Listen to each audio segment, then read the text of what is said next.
Good. All right. Then if you can open up negative dialectics to page 4, because we're gonna do the logic of disintegration. And we're gonna do it so that I make sure that you have everything down. My sort of dedication to you is for you to understand fascism. Never did I think it was more important than now to understand this expression. Not that it hasn't been bubbling along.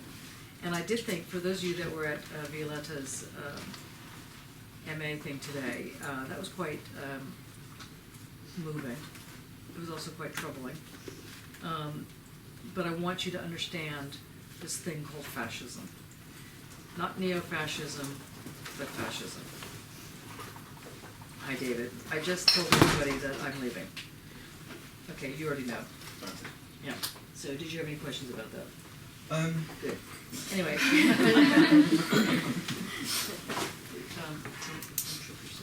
Thank you. Yeah. Appreciate it.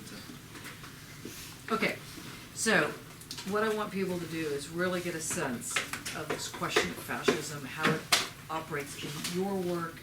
I don't mean how fascism operates in your work, but how it affects your work. It might operate in your work. The whole course on contemporary philosophy and aesthetics has asked you to think about the relationship of method to your work. And it's posed it in the context of dialectical thinking, or dialectical methodology. And we know that dialectical methodology means that there are at least two aspects or two sides, one that is all that there is, and one that is all that there's not. And that all that there is and all that there's not is called a contradiction. So if I say, don't contradict me, but I'm saying that in a formal sense, what I mean is don't disagree with me. What I mean actually is what is a contradiction annihilates everything that I am saying. So if something is contradicting something, it sucks all the air out of it. It takes the whole thing out. And that you need to understand that that's what an actual contradiction is. So an opposition would be like you disagree, where it's an antagonism. But a contradiction means that you're crushing. So for every point on one side, there's the not point on the other side, and that's its contradiction.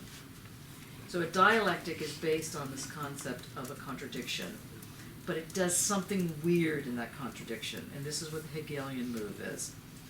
And this is what your artwork is. On page 4, which I asked you to look at, where Adorno says dialectics is not a standpoint, he makes the argument that all points go into, how does he put it? He says, actually on page 5, the name of dialectics says no more and no less to begin with than that objects do not go into their concepts without leaving a remainder, that they come to contradict the traditional norm of adequacy. Now, that sentence, if you can underline it 7 times and memorize it, you will have the whole of the dialectic, or the whole of negative dialectics in your head. Because at the moment, I don't think that you are clear on that. But that is the very first step of understanding the question of fascism. It's understanding the question of methodology, and it's linking the two, fascism and methodology. So the other takeaway from this is don't think that methodology is just something that happens by itself, or in its quiet moment, or in the dark of your room while you're studying. There's a political, aesthetic realness of how methodology actually operates on the sort of playing fields of life. And what he's saying in this sentence is that the way in which one understands dialectics is that a contradiction, a thesis, antithesis, if that's all there was to it, you would never get an actual concept. You'd only get a big fat zero. If all that there was plus all that there's not is taken together, it cancels each other out. But in Hegel, we know that that isn't what happens. We have a contradiction, all that there is plus all that there's not on the other side, but somehow you get a synthesis that produces a movement that comes back around, the famous back around and forms the ground. So, let's try it again. All that there is plus all that there's not normally adds up to zero. And in fact, that's called zero sum. And a politician in particular, argues for zero sum. I push this way, you have to fold back. You push back, I fold back. But that's if there's an environment that has an edge. So if I push and there's no edge, I can keep pushing and just sort of sorry, goes. So somehow in Hegelian dialectic, all that there is plus all that there's not taken together doesn't make zero. Something happens in that. And what Hegel argues is that no object goes into that sublation without leaving a remainder. So even though you have all that there is plus all those are not taken together, which normally adds up to zero, big fat zero, actually in Hegelian dialectic, something else happens. Something is pushed out. And can you remember what it is that's pushed out? Starts with an N. Negation. Right, or nothingness. In fact, he starts with nothing, and from that builds this completely mad system that is internal to itself. So there's nothing being added on the outside. You must remember this. In a fascist move, and what he's criticizing, what Adorno's criticizing, before we get to the logic of disintegration, today's lecture, is he's saying in fascism, the argument is that the society or the totality is a closed totality that is interrupted by the outsiders who come in and ruin things. And the idea of a society that is totalized or totalitarian, you've heard these words, totalized, that means comes up to zero. All that there is plus all that's not taken together is a big fat zero. Okay? What fascists will argue is that that society is safe, and if it doesn't add up to zero, then you've got a disease or you've got a problem. You've got something coming in from outside. You've got either the immigrants or the Jews or whoever the problem is, whatever their issues are. People with red hair. Is there anybody with red hair here? No red pit. Okay, we're sitting together. See, but I was always astonished when I came to this country. The hatred, the racism about people with red hair. Yeah. This is this bizarre thing. I've got 2 redhead daughters and they get it all the time. It's just totally bizarre. I don't understand it. I really just don't understand it. It's just, I mean, not that I understand other types of racism, but it's as crazy as being racist against someone who's missing a tooth or something. You know what I mean? You just think, well, that's weird. What's your issue? Yeah, or someone with, blue eyes. I don't know, it's just, but then it's also stupid to be racist against anybody with different color skin or different color, so it's all stupid. But the red hair thing, it just used to people would say, well, they're ginger. I was like, I had no idea what people were saying. It was like, do they like ginger? Do they, what's the thing about the ginger bit? I didn't understand ginger. Or in fact, there's a tube station in London called the Ginger Line. And people were thinking, oh, well, no one's going to get on that line because they're all, And I was like, why not? Well, it's ginger. Okay. Not following. Okay, so it's just weird. Okay, so we'll come back to the ginger issue in a minute. I say this very respectfully. But Have you, just by the by, have you heard Tim Minchin's song on ginger? no, Oh, it's brilliant. It's called Taboo, and it's like the last taboo. And you think he's going to spell out nigger because they're the same Yeah. letters, but it's actually ginger. And he says, "Only a ginger can call another ginger ginger." It's really funny. Wow. He did it at the Secret Policeman's Ball. You have to look it up on YouTube. It is so good. This is a ginger. And in fact, my daughter met him when we were at the Hay Festival because he was giving a talk, and she shouted at him, "Hey, ginger!" And I was like, "Oh my god!" And I had to go and explain because then she went completely quiet. She was and it trying was to like this, pointing to her mother. Yeah, And yeah, just saying that we were his biggest fans. yeah, He's great. interesting. He's really good. Yeah, so Funny. there's another great song called "Detachable Penis." Have you heard this one? No. You really have to look this one up too. I'm going to be on gay desert island disc on Thursday, which is totally hilarious in Digbeth, and that's going to be one of my songs. And "Detachable Penis" is about this woman or man or somebody anyway who goes to all these parties and keeps losing the penis. Can't remember where they put it, and it is just the funniest song. And I thought this was like totally hilarious, and I played this at a sort of lesbian feminist party. Nobody found it funny, except for me. I thought it was like, so funny, and I was like probably weeping. And then I looked around and I was like, very, very angry. Anyway, but that's another thing. So this whole question around the other, around who doesn't fit in, this question of not fitting in. So, the reverse of the argument that says a concept an object goes into its concept, or as Adorno puts it, no object goes into its concept without leaving a remainder.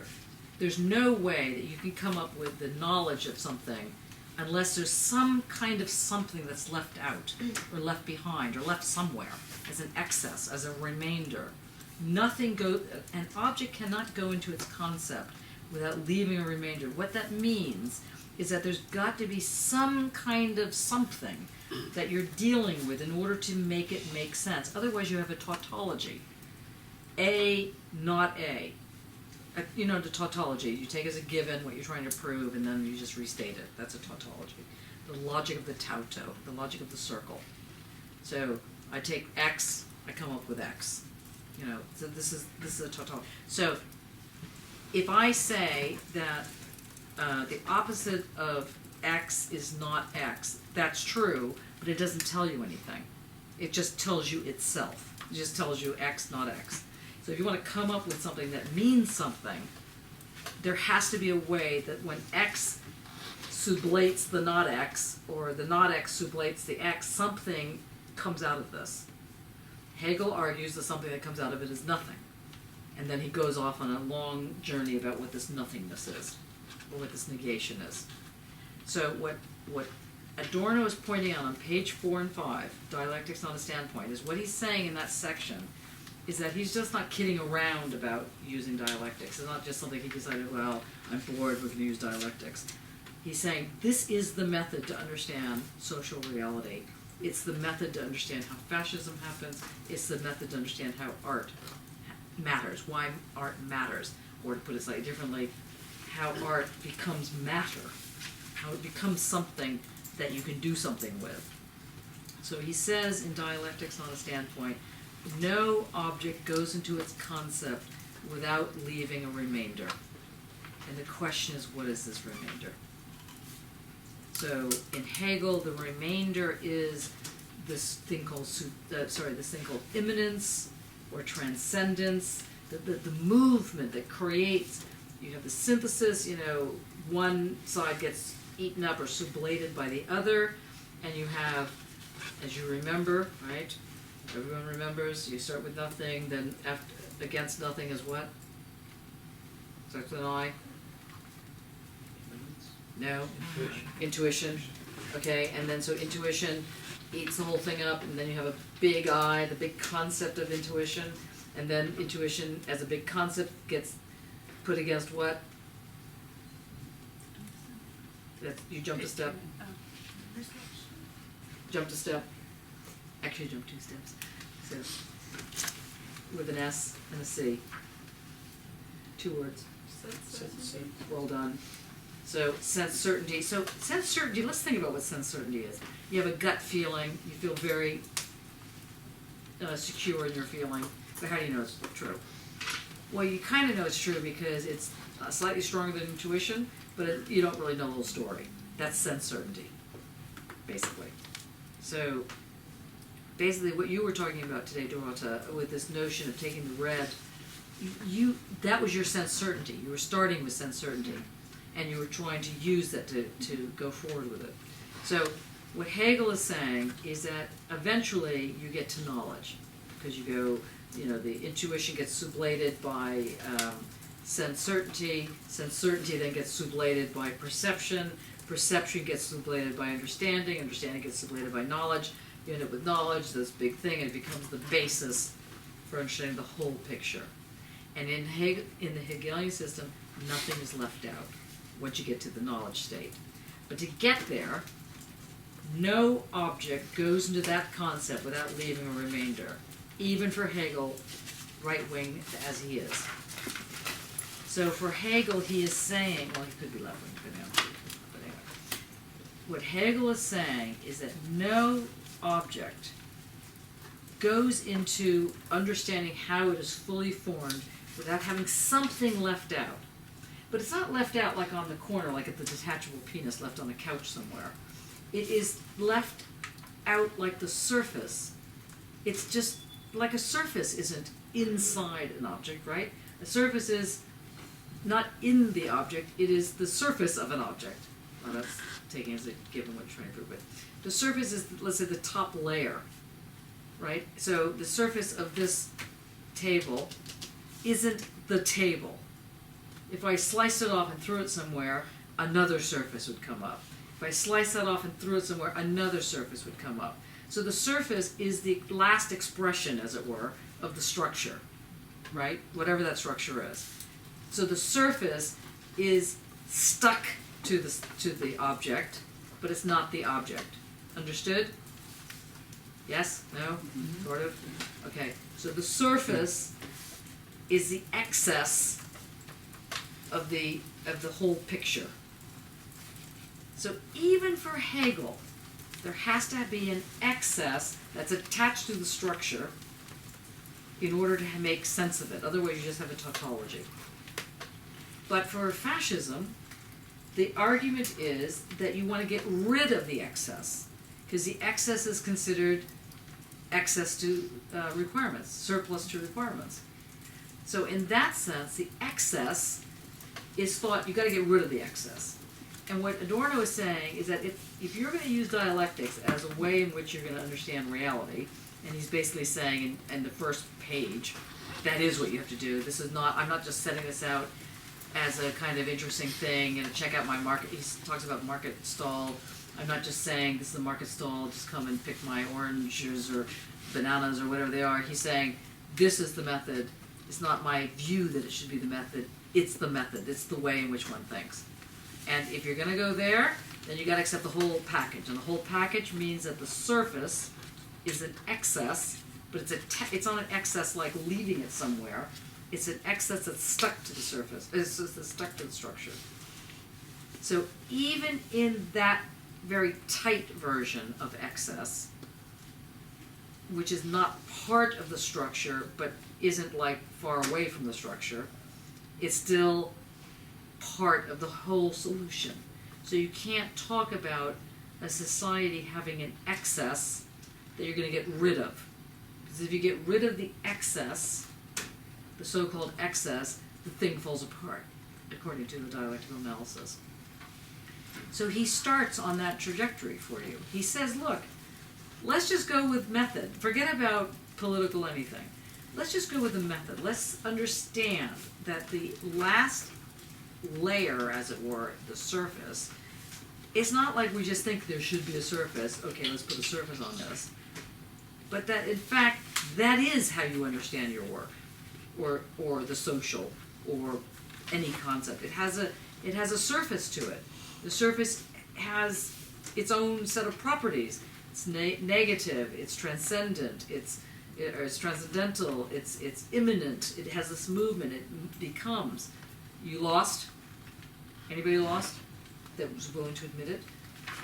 Okay, UK. Okay, so what this means, step 2, so that's step 1. So step 1 is that the dialectic is not an opinion. It is the fundamental method for understanding how truth gets established. So if you want to know the truth, the whole truth and nothing but the truth, you got to realize that it's going to include an excess. But that excess is the surface of the problem, as it were. So think of your work, like I was thinking about your work, Caroline, you know, with the rust. Those beautiful pieces that you have. So that rust rust can exist. You could shave off the rust, it could go somewhere. But it would ruin that object if you got rid of it, because it is the object. In fact, the surface in your particular objects make those objects vibrate, you know, real, okay, that kind of thing. So when you think about your work, think about all your work that you're doing. Whether you're painting, whether you're drawing, whether you're doing installation, poetry, it doesn't matter. It all has a surface to it. And Adorno is saying that is required, because if it doesn't have a surface, it's going to be stuck together. It's going to be literal. And if it's literal, it can't breathe. There's no air in it. And if there's no air in it, you're going to have a closed system that will be taking as a given what it's trying to prove, and then just going off and proving it. And that's nothing. And that's the first stage of a fascist position. Now, fascism grows in very odd ways. Very quietly, sometimes. One's next door neighbors could be fascist. Oneself could be fascist, for all you know. It's the view that the reality can exist without an excess, without a surface. So the first step that Adorno tries to show in the first section that we went through is why that is problematic methodologically. But then he goes further. He says, okay, that's just one problem. The next problem is that people see that this thing called the excess are humans, like people of some kind. So the excess is the Jew or the mental person or the homosexual or the ginger hair person or whatever it is. That's the excess. And he's saying no, an excess isn't a human. An excess is what is required to make the system stay open, and all humans are, quote, within the system, or all sentient beings are within the system. And so he says, let's really unpack that sentence. And that's where he gets to this question of the logic of disintegration. So I want to make sure we're clear on this part. So if you're not sure, I'm going to pick on you right now in a nice way to see, okay, Helen, you came up with your work today. Can you think about, in your presentation, what was the excess in your presentation?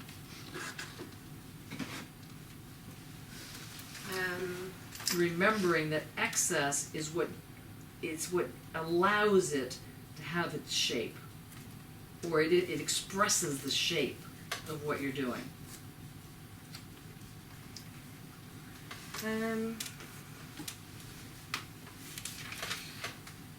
Do you mean in terms of my artwork or the way I presented, or? I think your artwork, let's go with that. Okay. I think it was probably when I was talking about using objects and then leaving like a blank sort of space around or a trace. The trace where the spray painting was, and kind of linking that back to kind of emotion of sort of melancholia and excellent memory, and kind of linking. So in fact, your notions of the sensuous is your surface, as it were, is your excess, but they're not excess in the sense that they're added on. They're an expression of the situation. Just like this surface is an expression of this table. It's not added on. We didn't, well, in this case it actually is added on, but it's not good. This sort of plastic thing is added on. But even if we got rid of the plastic thing, the surface of the table is the is the expression of that table. It's the last layer of the table, right? So your notion of how the senses are operating, melancholia, joy, whatever it is built into your project, and they sit as an excess that ends up forming the meaning of your project. Does that make sense? And the same thing is true with your work, Caroline, although people haven't seen it. Or have they seen your rust? Yes, they're not. Okay, they've seen it. Good. Okay, that came out wrong. But, you know, Yeah. so the rust is it's the precipitate that's come out of your structure, or the structure of the object. And yet without it, the object doesn't make the kind of sense you're allowing it to state itself as being, right? Okay. Anybody else want to give an example of their work so we're clear? No? Silence. Okay. All right. So now let's go. As long as you're sure that you get this part. So let's just, David, why don't you read the first sentence, the first paragraph of Dialectics on a Standpoint. I want to make sure we get this. You're referring to me. I Yeah. can't today. My apologies. I've had technological faults. Luckily. You're welcome. Okay, So the paragraph, just that first paragraph, very slowly so we can hear it. no theory today. Wait, what page is it on? Page 4, everyone. The title of Dialectics, Not a Standpoint. No theory today escapes the marketplace. Each one is offered as a possibility among competing opinions. All are put up for choice. All are swallowed. So what is he saying there? Wow, I've got a different translation. You're kidding, what do you have? No, it says no theory escapes the market anymore. Each one is offered as a possibility among competing opinions. All are made available, all snapped up. Okay, what translation do you have? The one in the PhD, in the... Just to awkward for you. Okay, this should be the Ashcroft one, just saying. Does anybody else have a different translation just while we're at it? Okay, excellent. Okay, so, but it's more or less saying that, well, it is saying the same thing, so, except it's, like you say, it's a little bit jazzier. So, you know, Adorno didn't write jazz, he wrote in a very archaic sort of German, like the ye old English version of German. Yeah. He really wrote, and it's just an obtuse language, so it's incomprehensible in English, really. yeah. Dane. Sadly. he's been dealing with this. Yes. So anybody want to just say, Bianca, why don't you try translating that? You can try it. Sweet Lord. Don't think I can. You really, the first sentence. You sure? I'm positive. I've been up since 5, Johnny, please. So Please. sad. Oh my God. All right. Anybody want to try it? Someone has to have, yes. Is he sort of saying that all of the other theories that have been put up, they're wrong because his system is the method? So think about the U.S. elections, since it's so near to our hearts, and mine. Did anybody watch them on some level? You know, so you heard all the different things that were being said. How did you know which one was right? I mean, Trump, for example, said the most amazing things. You know, whatever came out of his mouth was like, you know, it's just like, seriously. And His yet, tweets were bad, weren't they? his tweets were better, yeah, that's true. And so how did you know what he was saying was correct or incorrect? Well, you don't. That's the problem. Okay, so can you translate that into the marketplace comment? So it's like, it's a saturation of information, isn't it? It's having too much information, Yeah, and you have to sort of consider everything, Yeah, and in doing so, you are overwhelmed. yeah, and you Yeah. consider nothing. Yeah. Because it's just too much, Yeah, right? and So then you vote think for about it. going into market stall. Anybody gone to the bull ring, or not the bull ring, but the market part of the bull ring? People are yelling, 2p for limes and whatever the thing is, and my limes are better than your limes, and all this kind of thing. So now that's interesting, because how do you really know? Are they really saying their limes are better? Are their limes actually better? You don't really know. Well, when it comes to limes, not such a tragedy. But when it comes to, like, let's say foreign policy, could be a problem, right? But how do you know that you're not being lied to? Because there are a lot of people that voted for Trump, for example, putting the best light on as possible, that actually thought what he was saying was true. And they actually thought, why would he not tell us the truth? So, in a certain sense, there are these competing ideologies that are going on. That's what he's saying. There's, like, when do you have an ideology, and when do you have something that's fact? What's going on? The same thing can be asked about your own artwork. How do we know that the work that you're doing isn't something like completely amazing, but no one understands it? And how do we know, on the other hand, that it's complete crap, and that anybody who's attacking it is right to do so? How do you know? How do you know how to tell? I mean, remember we had the whole thing about the discussion outside. I see that they moved one of the things. Does anybody know what happened to that one piece that seems to have left? What we have is the outside. Was that someone after that tutorial in anger? No, it was somebody after the PhD. But it was the same idea. But did you know that this was those rhyming things had to do, what did it have to do with it? It had to do with something to do It was a with... review of this school when it was built. So Yeah. Didn't really like anything about it, really. Yeah, so there was a review in the papers hating the architecture. And it was called Vain Spain, or whatever the thing was, whatever was out there, plain, or whatever, that rhyming stuff that was going on. That was the attack that people made against this building. Of course, you wouldn't know that, because they had no response to it. But once you now know it, and then you see it in relation, you could think, oh, well, it's not uninteresting, the work.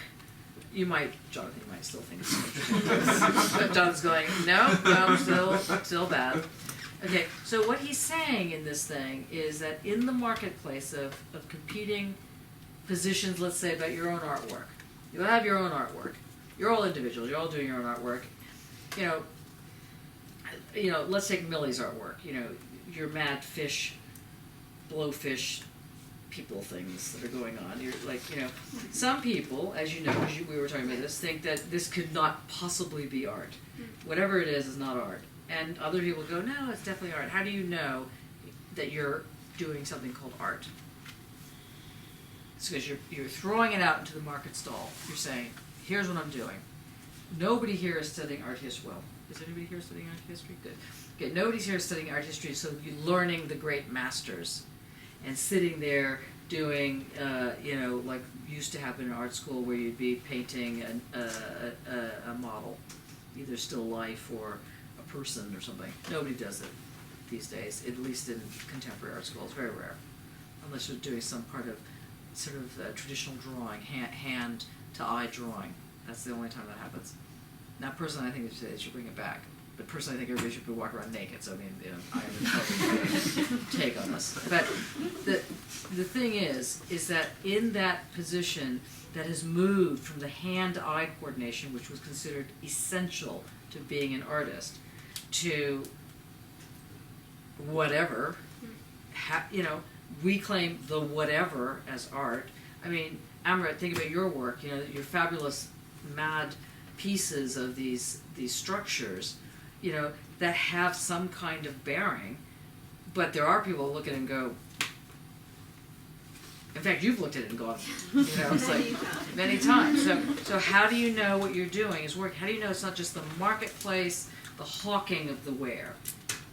And what Adorno is saying is, here's how you know. Clue. You understand that what you are doing operates in terms of this dialectical move that he's saying is the way to go into it. we're not having untimely meditations next semester, which is a shame. Well, we weren't having it anyway, even though I wasn't leaving. Just saying. But in untimely meditations, there's a whole different way to understand that game through the move that Einstein makes and Heidegger and these other people. So just bracket the fact that negative dialectics isn't the only game in town, even though it's the only game in town at the moment we're looking at. And so what he's saying is that actually I can help you here. I can tell you, yeah, this one's work, this one's artwork, that one's not artwork. This one's music, that one's not music. He hated jazz, for example. He couldn't even get his head around it. You know, he just couldn't believe it. So, you know, it's just horrific.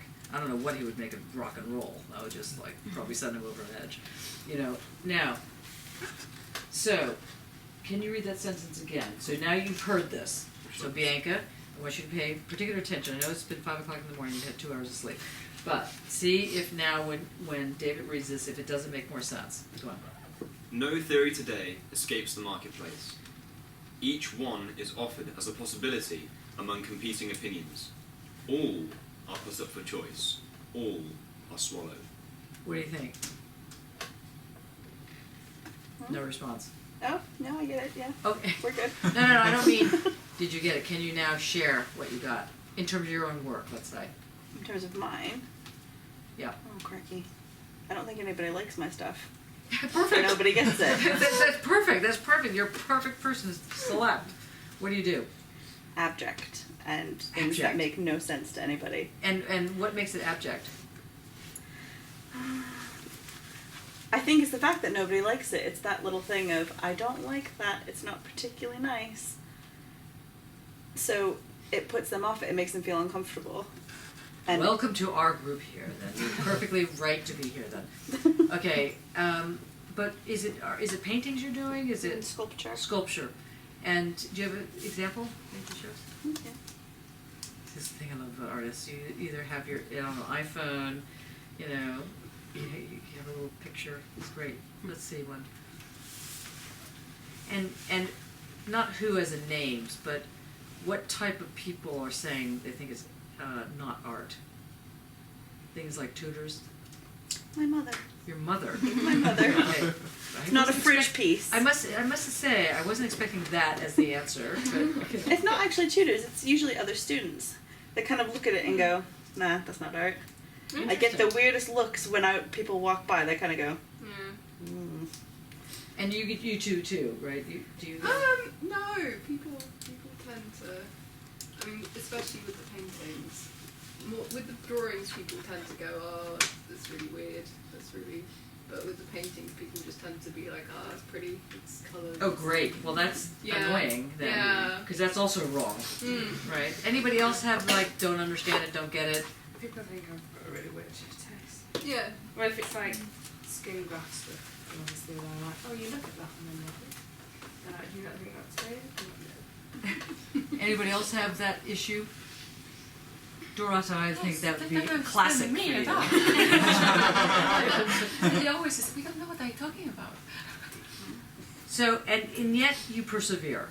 Yes. And I think this is, admirable. So the question is, apart from being admirable and good pat on the head and that kind of thing, why do you think, or in what way do you think that it works as art? Because it's the same argument Adorno's using in the next sentence. He's saying, everybody throws their stuff out on the table, and everyone claims it's art.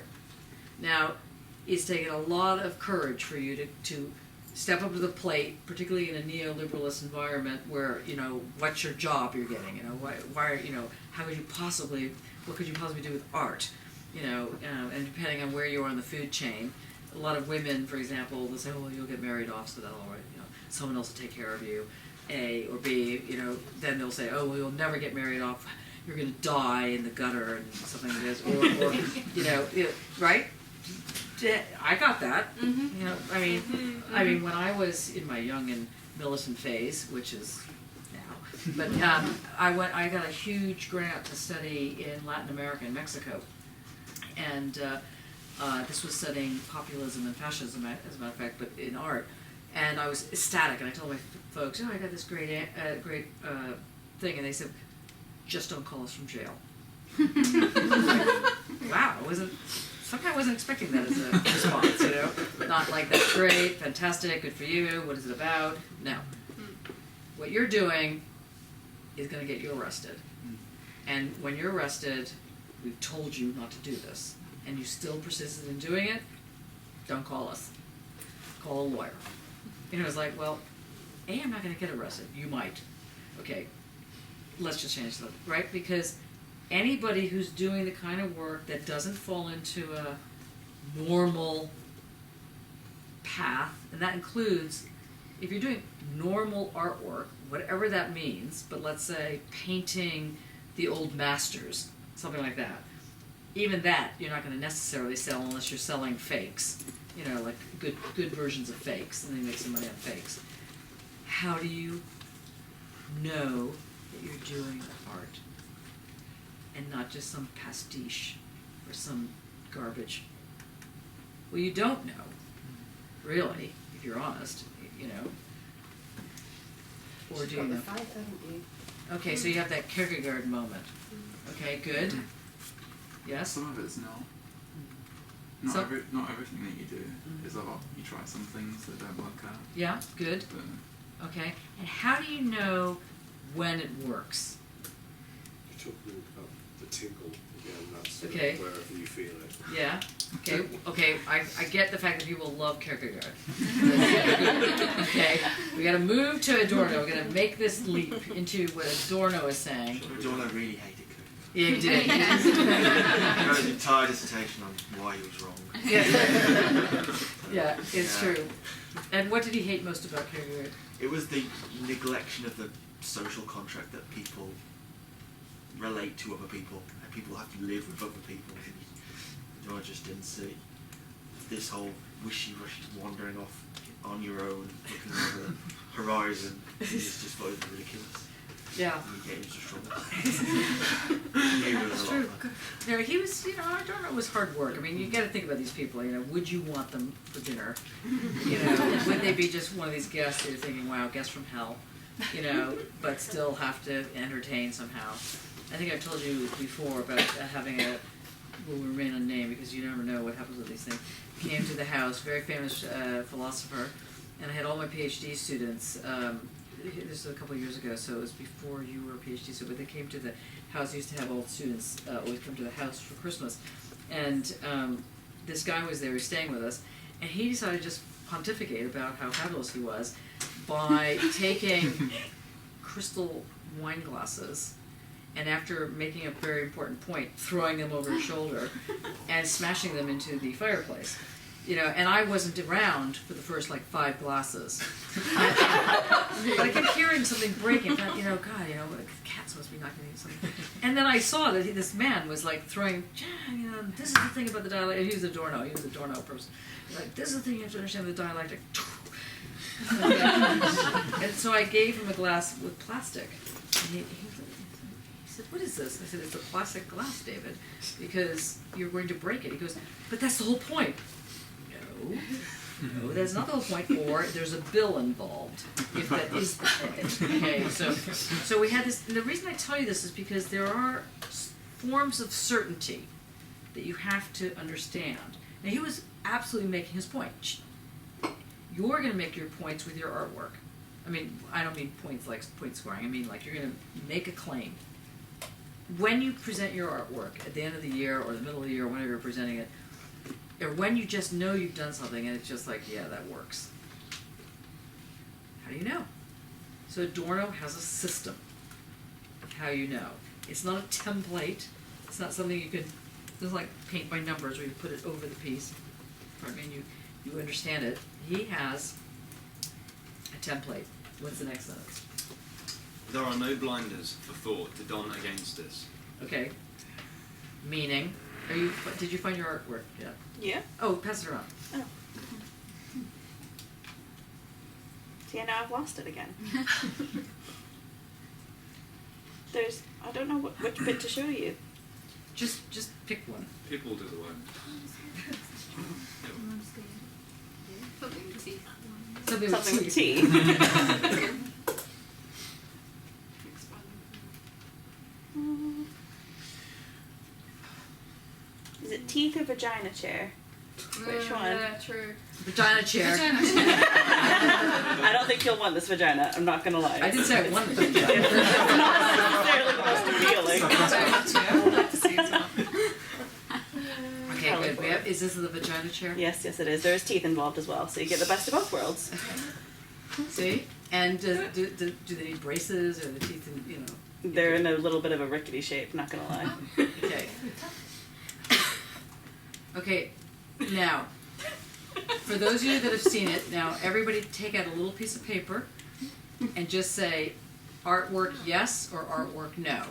Okay? And then we're gonna read them out and see how many people. And There's just, more than one image if you flick left and right, by the way.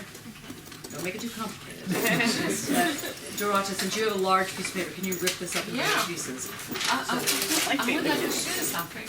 When I went to the dentist, I was reading in a magazine that somebody was testing the toys from a sex shop, and there was. Wait. So, when you went to the dentist, it was in a sex shop. No. The dentist is very posh dentist, like in a very posh magazine. And in this posh magazine, there was like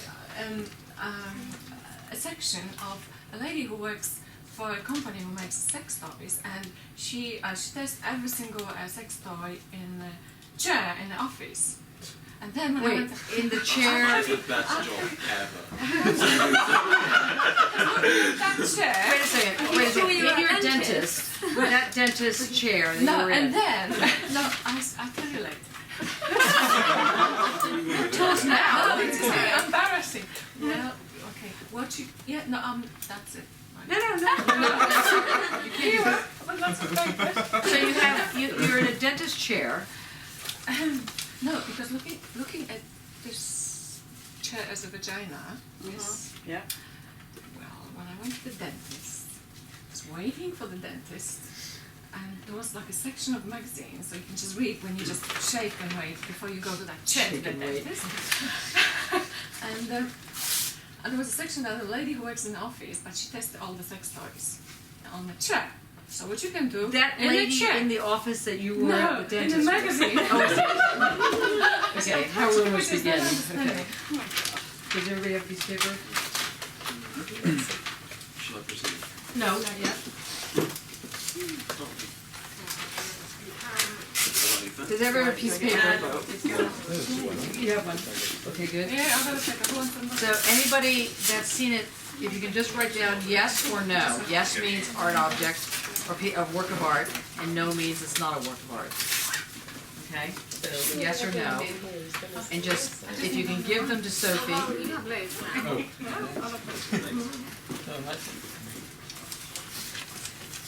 Okay. I just want to know, thank you for guinea pig. yes, thank you. I was going to say Sacrifice. sacrificial lamb, but Sophie. Can you see? No, somebody. That's right. Yeah. Just in case I don't like. Oh, that's really good. Photographs better than it looks in person, though. Photographs better than looks. See, that's the great thing about documentation. You know, you can really I always think documentation is actually the artwork, most of the time, but not all the time. All right, while we're doing this, can you read the first sentence again? Now that we have Bianca's attention. Okay. Now listen to hear what David's saying, because we really have to move on to the disintegrating object in a minute. Yeah. No theory today escapes the marketplace. Each one is offered as a possibility among competing opinions.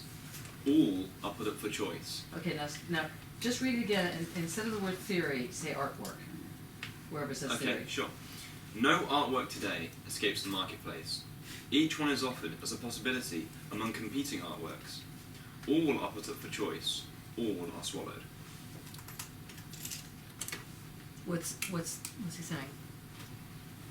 That there are options, and it's up to the person to choose whether there is or isn't within the marketplace. Good. And the next part of that, the fact that everything's swallowed, read it again with the artwork. From the beginning. No artwork today escapes the marketplace. Each one is offered as a possibility among competing opinions. All are put up for choice. All are swallowed. It's part of it, whether you like it or not. It's included. Good. Whether it is or Warm, isn't. warm. Good, good. What? Anybody else? Is it that people they're just accepted as artworks because they're offered, like they're out there? Good. Good.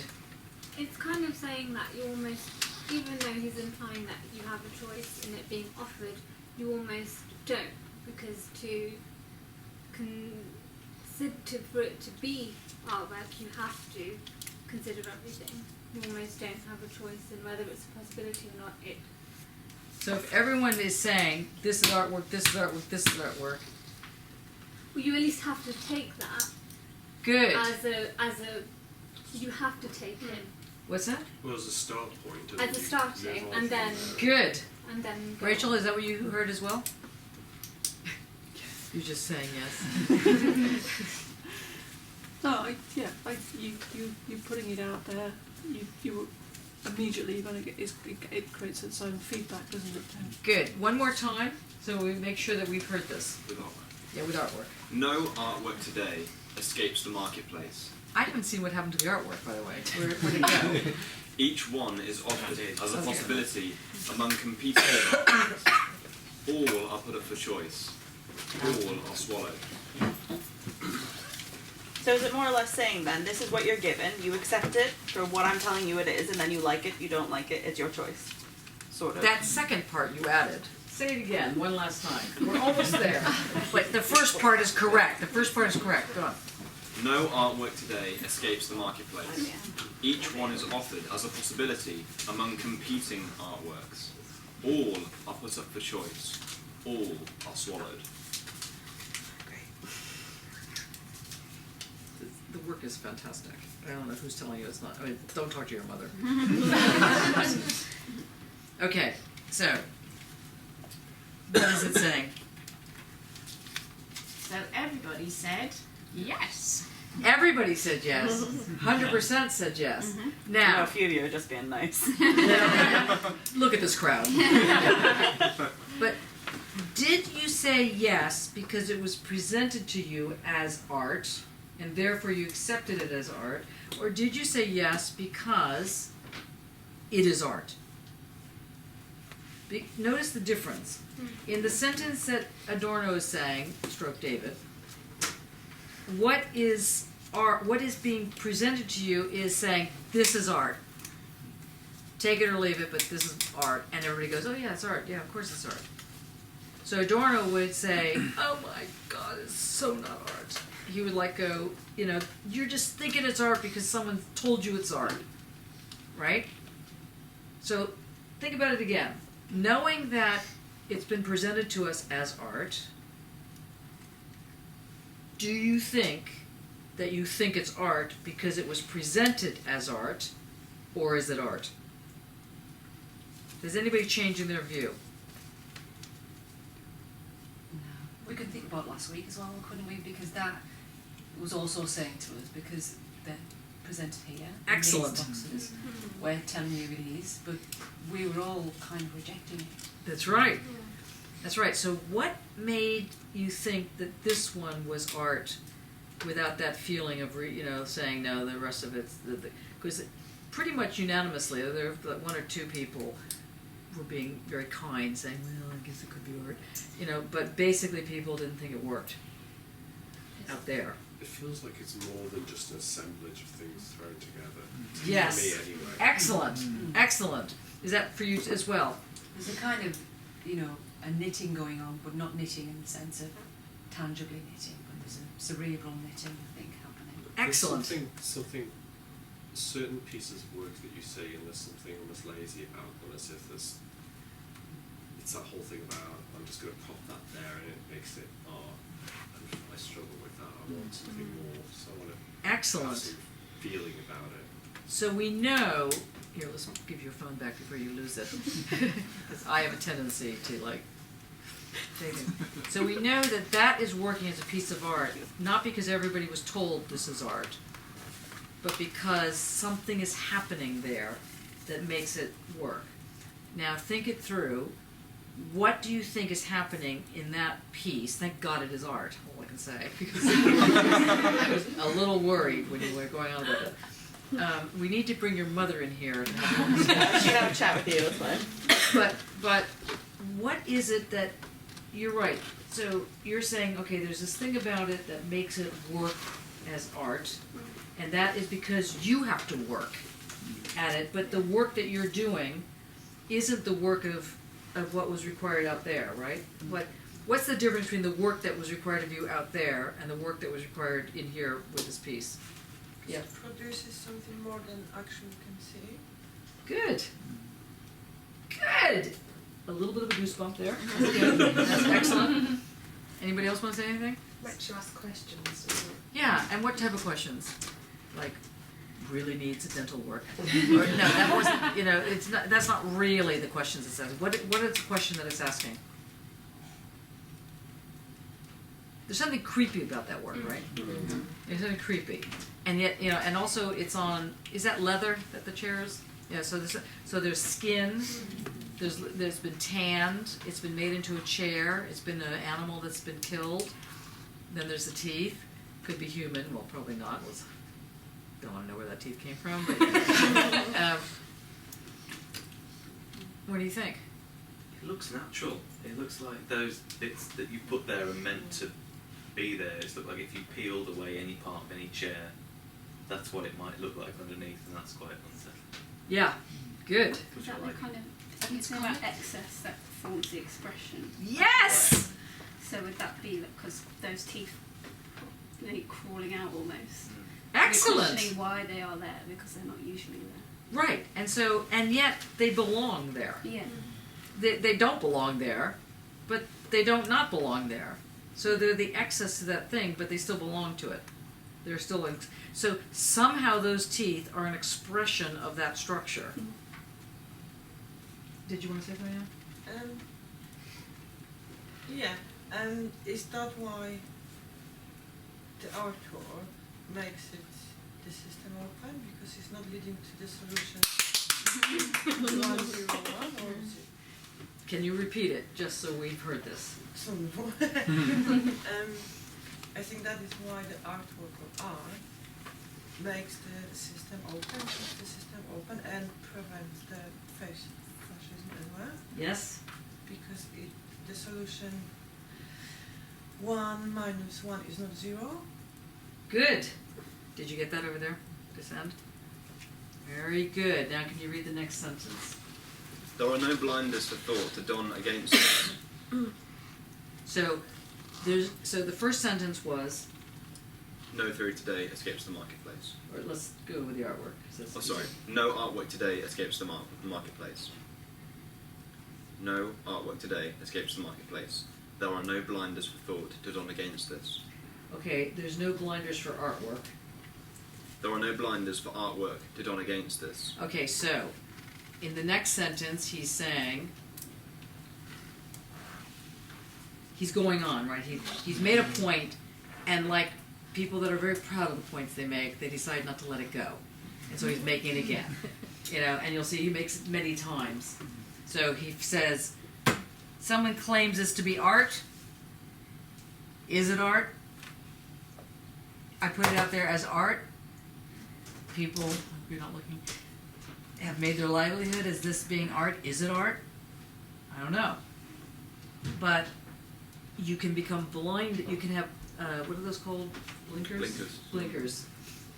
In the US they're called blinders, but anyway, blinkers, blinders, whatever, this thing, that make you just see it the way you're being told to see it. So, again, he's saying it again. So you're going to accept that as art because someone said it's art. Next sentence. And it continues. And the self-righteous conviction that my own theory has spared that fate. Sorry. And the self-righteous conviction that my own artwork is spared that fate will surely deteriorate into self-advertising. Okay, you're nodding. What are you getting out of that? If you take something that was set up as art, it becomes not art. No, it becomes art. No, it becomes not art. No, it becomes art. When you take something what was set up as art, No, he's saying that This is I art. claim that this is art, And because you are claiming that.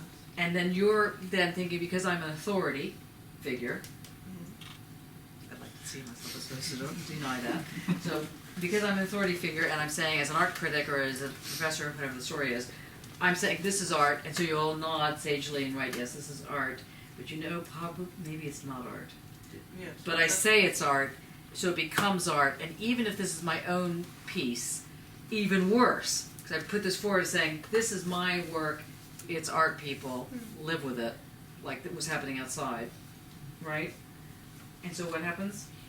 But neither need dialectics be muted by such rebuke, or by the concomitant charge of its superfluity, of being a method slapped on outwardly at random. So the what's the at random method that he's annoyed about, that ends up getting slapped onto something, that because the next sentence is going to be, da-da, I'm going to explain to you why, in fact, Bianca's work is art, and not just her opinion that it's art.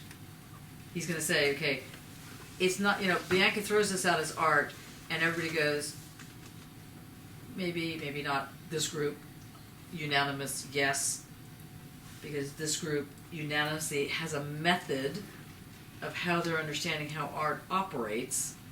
So it's not just that you're being told it's art and everybody nods sagely and going, yeah, it's art.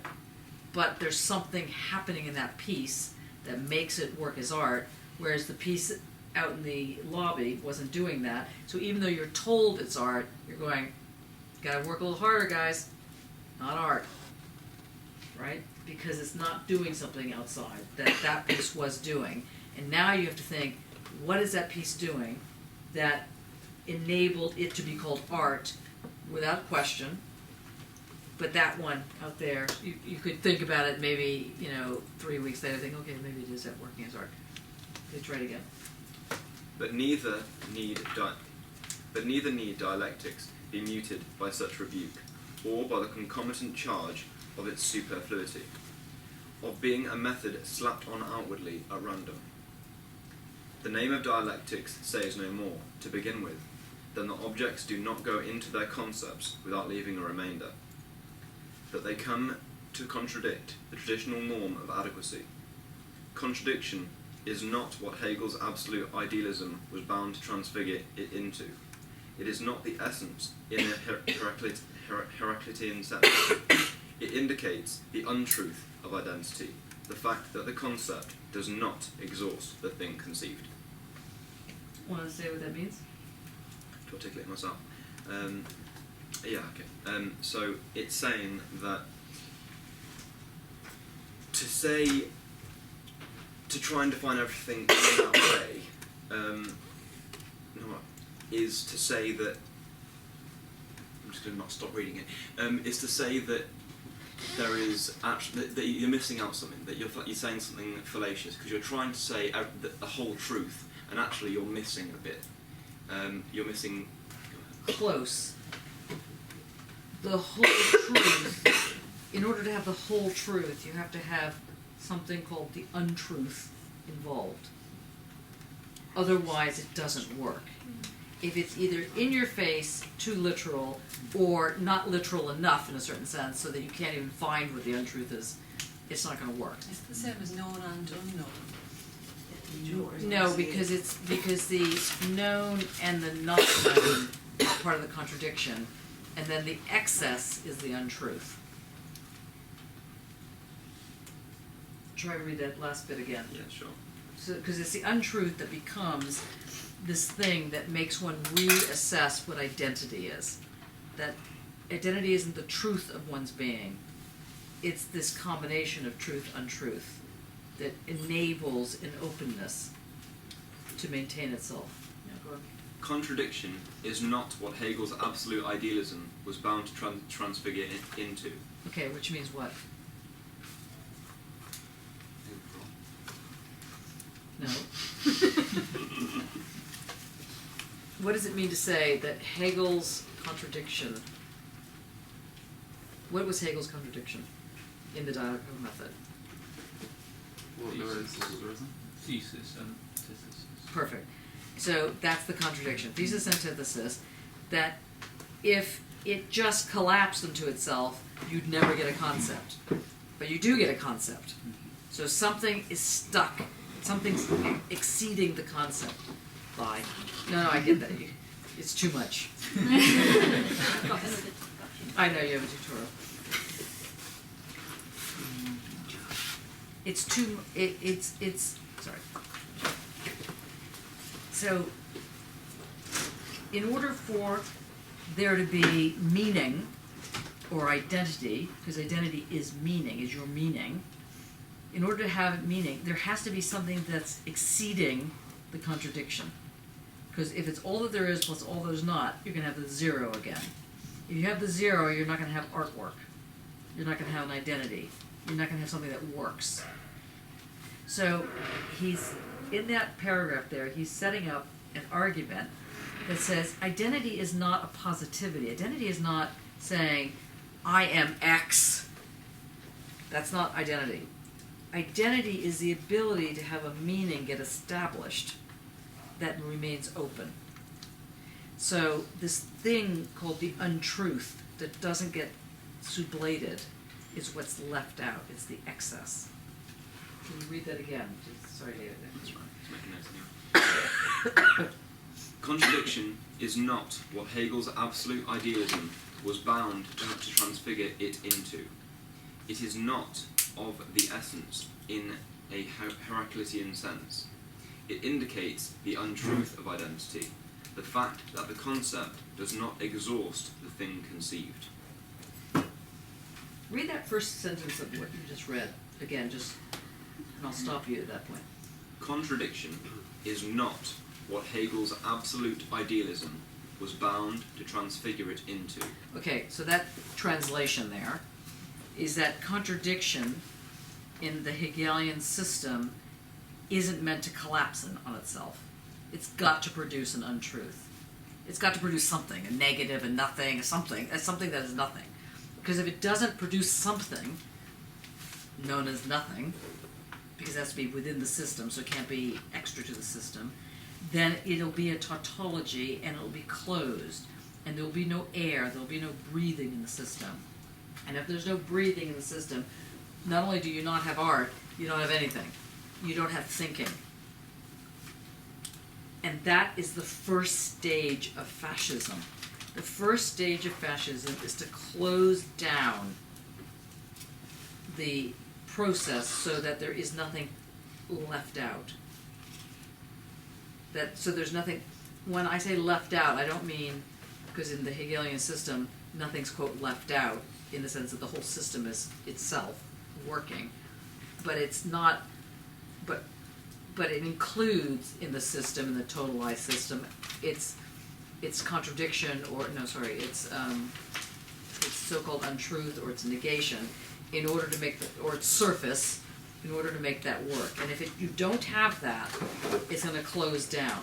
If it's a yes or no scenario and nothing can emerge from that, that's the first step of fascism. It's also the first step of bad art.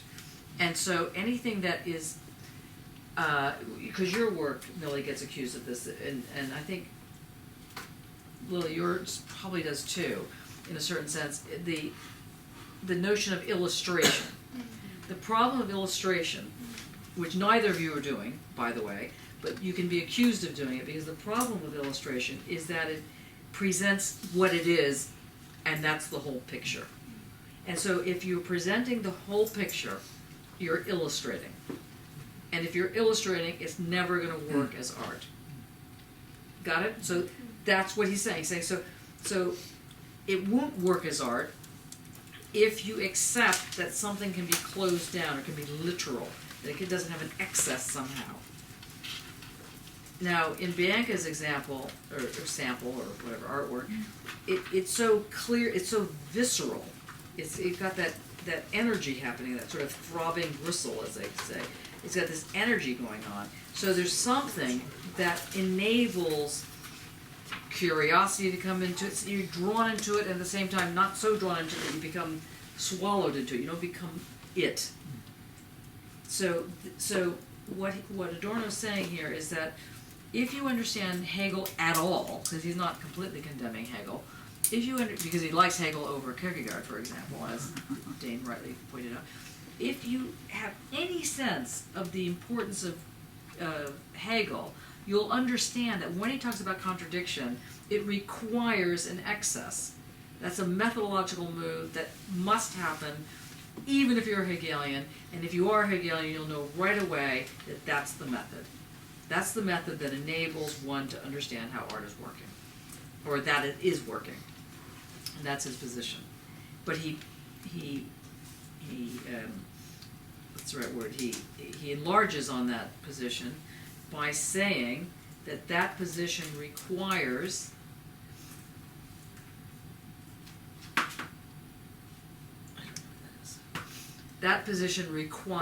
a very specific understanding that there must always be an excess, and that excess can never be understood as a sociological category.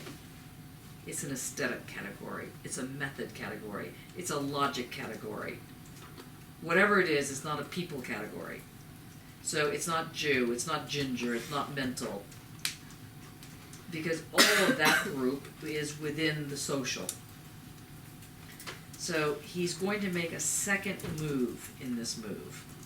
So the first move he develops in the first part one, this whole thing about how this is method, and he calls it the ontological need.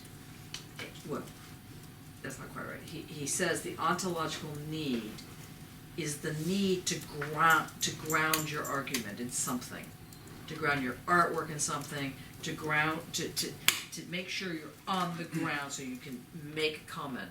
And it's going, that is just not required. What is required if you're going to go with ontology is that the ontology always produces an openness. That's the actual ontological need. But people tend to think the ontological need is to ground it, is to close it, is to make it certain, is to make it connected in such a way that there can be no other way of reading it except one way. And he's saying, no, that's not correct. There is only one way of reading it, but that way is to always maintain open. So there is an only correct way, because Adorno's not going to say, well, I think mine is a good idea, but someone else might be as good. No, he's not saying that. He's saying, I have a good idea. In fact, it is the idea. It is the correct idea. And here's the idea. The idea is not so much that you need a ground, but you need open. You need, whatever you're doing, it has to remain open, and the piece itself has to be open. And if it's not going to be art. It will be something else. Whatever else it'll be. Because you start telling people what it is, or you don't tell them enough, it's not going to work. So you're right, Jonathan. There are times when a person makes work that doesn't work. And not every 5 minutes you're going to be making a masterpiece, or even a piece, let alone a masterpiece. But if it starts doing that open thing, it's going to be art. It's going to work as art. And you'll be able to argue that. If someone comes along, apart from your mother, if someone comes along and says, yuck, what is this about? This is not art. Someone who supposedly knows about art, you can say, no, wrong, here's why it works as art. Because this system is maintaining an openness. So the very first thing he's arguing is what works as art is this way in which it remains open. The second thing he says is, well, by the way, this also works for the question of society itself. So the dialectical method he's using isn't just a question of the fact that the object has to stay open. The society has to stay open. And now we get into a much more complicated thing, which we'll go into after a 5-minute break, which is the logic of disintegration. That the society must have within it a logic that enables a disintegration, which is not death. It's something else that enables this ability for change to happen. And if a society doesn't allow for change within the system, again, it forwards a fascist move. And this is what is so worrying about what's happening in the US, for example, or in the Brexit side of things. The view that that law doesn't matter any longer. The view that, you know, the Supreme Court here, or that, you know, the Parliament or whatever the thing is, does not have the right to rule, but that what rules as keeping the society going is whatever it is, but it's not that it's open. It's also with arguments nowadays, people don't want to argue, they want to close the argument down. Yes. So instead of like on Facebook or whatever, where you see something that somebody said that you don't like, Yeah. you unfriend them or Yeah, you block right. them. Yes. So you don't have to confront that. Yes. And that's the problem. Yes, That's right. fascist. Yeah. It's, And that's like this kind of nascent form of fascism. Yeah. Right, yeah, because it's just the closing down. Yeah. It's not enabling a discussion, a debate, nothing. There's nothing going on.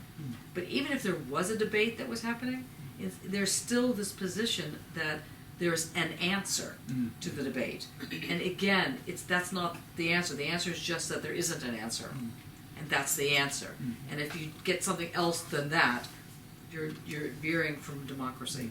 And that's what he argues. And so when he argues further on down the road that you have to be able to write poetry after Auschwitz, it's not that he thinks everybody should be running around writing poetry. He thinks that, or that you must, as a moral condition, start writing poetry, but that if the society is going to break free of a fascist move, you have to understand how to keep it open. And the way to keep it open is this poetics. That's what he's getting at here. So let's take a break. Let's take a 5-minute break. Can I just ask? Yeah. Okay, let's not take a 5 I think it might be a quick question, but if something is truly dialectical, then it must be open. Why? Do those two things go together? Tell me why you Because, say that. Initially I was thinking about a question that came a couple of weeks ago, but because to sublate is to cancel and preserve. So if and produce. But It I mean, not in only terms cancels of and preserves, it you've also got does something there's else. sort of two things that in their But it's three at things. their own level they're cancelled, but they're preserved when they're sublated. Yes. So it has both the thing, the next level up. I'm Yeah, struggling no, you're with right, you're language. right, you're right, The next right. level up has both the thing and not the thing. So it has, And it has one other thing. So it has to be. What's the third thing it has? Oh, I'm so tired, I can't think. Can someone think on Jonathan's behalf? What's the third thing it has? Excess. Excess. Yeah, but that's the shape, What? right? Sorry. Yes? That's the shape, right? Yes, but it hasn't. Okay. Yeah. But I was just thinking if we can call the axis in this case like the contrapole, if you think of the composition of the theory. Of Yeah, the you could say that. composition, Is that the axis which makes sense of the rest of the composition, Yes. whatever it is? Yes, I think you can make that argument. But less people are tired, they need like water or something. Right, code, drug of choice. Okay. Bianca, do you want all the yeses? You can do with that. Yeah, do you want to keep these? You should. Oh yeah. Save them now forever. Yes. Give them to your mum. Yeah. You can make the artwork out of them, actually. Definitely. Thursday, but if the Tuesday doesn't work, the Friday of that week, if I could get here earlier. No. Might as well. Okay, let's go now. Let's just make sure that you understand that the name of dialectics says no more and no less that objects do not go into their concepts without leaving a remainder. That's his position. Because if they can't leave a remainder, then you have a tautology, or worse, politically you have a fascist scenario.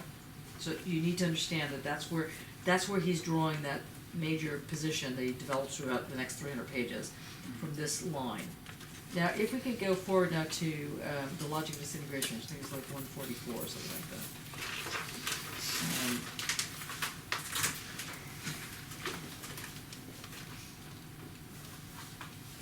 David, you don't mind being our reader, do you? That's fine. I mean, by the way, when you're reading, even if you have to skim it, what happened to Anna? Is she not coming back? She just popped to the toilet. Oh, sorry. Details. We shouldn't really. Just kidding. When you're sort of zipping through negative dialectics, remember kind of the curmudgeon-y side of Adorno. So here's this guy who basically is irritated with the entire world on so many different levels. It's hard to keep up with them. And he I think I might have told you this before, but if I didn't, I meant to, which is that he really thought that you had to be absolutely dedicated to being, the militant radical, which is great. But then when his students decided to protest certain things, he got really mad at them, and they boycotted his class because, for whatever reasons, and he ended up calling the police on them. So, I mean, it got pretty crazy, and then he had a heart attack and died. So everybody felt bad. Okay, it happens. Anyway, I mean that with love. But when you look at his categories, like for example, they're all really angry, the disappointed need. He's talking about, those leftists that just are always banging on about something or other, and they're always disappointed. They need, so all the leftist politics is always about this obsession with, needing something. They're always disappointed. And it just goes on and on and on about this. Or he gets into, just you can almost pick it in, deficiency equals profit. It's almost like, he hates Heidegger, so this is a Heideggerian move, but here he's talking about just how you can make something out of this need problem, this absence, and he gets into this whole question of how, why this ends up just creating more fascism. So, the sense of being, whatever. You just go through all of these, and you can get a sense. Just remember, he's just a grouchy, he's not a grouchy person. I don't mean that as like taking against the position. I don't want you to not be properly reading Adorno. But I think it's helpful. It was always helpful for me to picture them with different wigs on, or, or just to see, what would he look like if he was writing all of his work wearing suspenders or something, I mean, like, because then you can see just how grumpy he could get. Just have fun with these people because, A, they're dead, but also the wrong need. It's fantastic. He's just so annoyed. You can't even get your need right. Weakness and support. On and on and on. Okay, so now we get into we're not there yet. 144. You can do the whole start. You can do what? You can do the math too. No, I like doing this. Oh, I do. Because that way mythology of being. He hates that. Function of the concept of existence, hates the existentialist. Dasein in itself, ontological, hates Heidegger, yet again. The nominalistic aspect hates them all, whether it's Heidegger or Beckett or any of these people, Hegel, all of us. So it's kind of fun. I mean, obviously he was a bit of a difficult person to have around, as I said. Okay, so if you get to page 135. And he calls this the indissoluble something. So, okay, he makes this argument that you have to have this openness going on. And now he's going to come at it from another side, okay, in case that doesn't work for you. In case you're not following that bit, he's going to come out with the other thing, saying that even if you don't agree with this position, here's the other catch. Actually, it doesn't dissolve. It can't. There's something that remains no matter what. Even in the most fascist of fascist moments, you can't close it all off unless you exterminate. And if you exterminate, okay, yes, you can get rid of the indissoluble something, but that requires extermination. That requires complete blanking. And even that doesn't work forever because it's too expensive. It's too difficult. Who do you trust after a while? If everybody is being forced to crawl on their hands and knees and beg for something, or they'll get carted off to a concentration camp, or something along those lines, or not get promoted, or whatever. If the whole society is based on this, at some point, somebody's not going to follow, and you're going to have to pay him off. You're going to have to do something. You're going to have to do something in order to make it so that everybody follows you.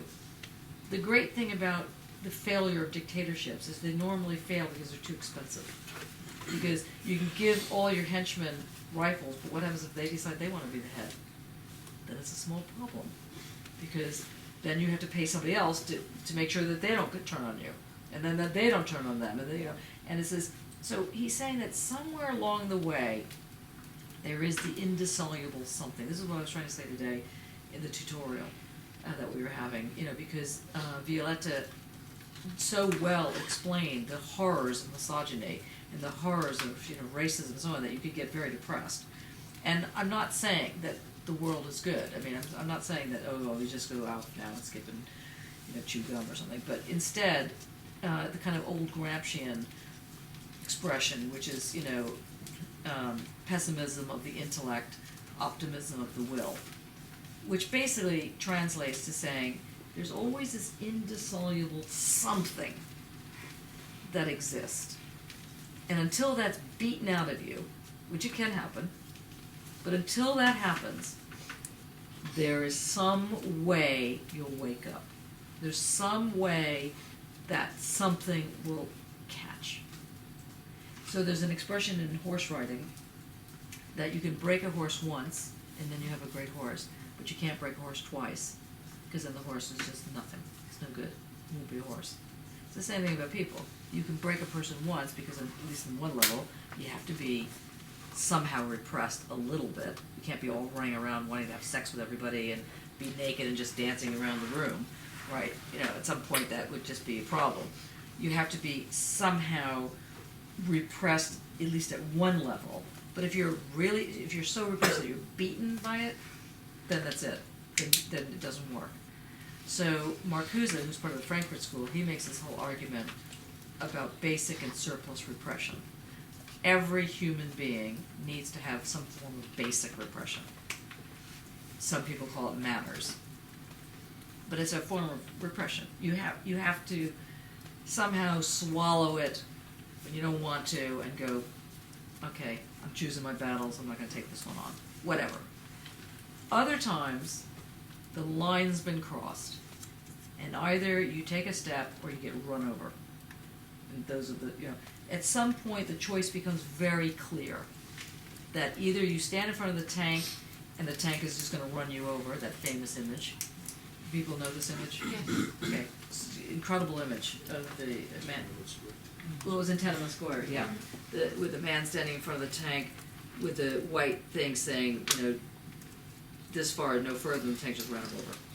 Smushed him. To flee. Okay, at some point, you make a decision. Or a decision is made for you.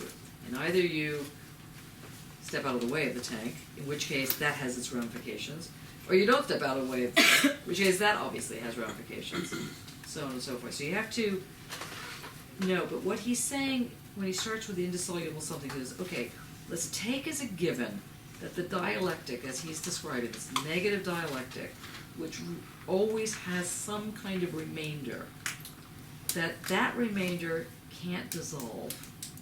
It doesn't, he calls it the indissoluble something. Now that indissoluble something, some people call the will. For anybody that's, I have to assume that Dorota, for example, in all your work in medical theater, you meet people who are on deathbed, and they survive. There's no medical explanation for it. They just do. My mother, who, bless her, she's passed on now, but she had lung cancer. They gave her 6 months to live every 6 months for 5 years. It was just bizarre. She was just, she'd be on death's door, and then she'd rally when she got the death sentence. And she'd rally again, and she'd rally again. It was fantastic. It was this indissoluble something. You might call it faith, you might call it will, you might call it stubbornness, you might call it just you grumpy. It doesn't matter what it is. It doesn't dissolve. And he gets into this because he's not talking about it psychoanalytically.